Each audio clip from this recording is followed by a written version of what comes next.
বাঙালদের প্রিয় একটা খাওয়ার, যেই খাওয়ারটা বাঙালরা হামলে পড়ে।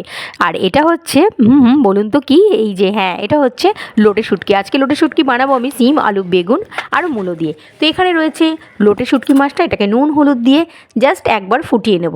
তারপরে পেঁয়াজগুলো কুচি কুচি করে কেটে ঠিক এরকম করে নেব, আর 2-3টে রসুন এরকমভাবে পেস্ট করে নেব। এইবারে কড়াইতে তেলের মধ্যে দিয়ে দেবো আমি এই শুটকি মাছগুলো, যেগুলো অলরেডি নুন হলুদ দেওয়া আছে, আর দেবো না। তারপরে এই প্রত্যেকটা আনাজ নুন হলুদ দিয়ে ভেজে তুলে রাখবো। তারপর কড়াইতে দিয়ে দেবো আমি তেল, আর দিয়ে দেবো কালো জিরে। এবার পেঁয়াজগুলোকে একটু ভাজা ভাজা যেই হয়ে আসবে, ওর মধ্যে দিয়ে দেবো এই এতগুলো রসুন বাটা। রসুন বাটা বেশি যত দেবেন খেতে ভালো লাগবে। তারপর দিয়েছি কাঁচা লঙ্কা, লঙ্কার গুঁড়ো, হলুদ, আর দিয়েছি নুন।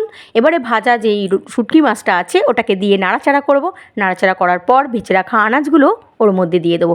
এইরকমভাবে শুটকি মাছ একবার বানিয়ে খেয়ে দেখবেন। শুটকি মাছ মানেই মুখে কিন্তু জল চলে আসে। যথারীতি 10 মিনিট এরকম ঢাকা দেওয়ার পর নামিয়ে নেবেন ধনেপাতা দিয়ে। এবার গরম গরম ভাতের সাথে পরিবেশন করুন। তাহলে লোটে শুটকির ঝাল যদি আপনাদের ভালো লেগে থাকে তাহলে কিন্তু অবশ্যই আপনারাও বানিয়ে ফেলুন।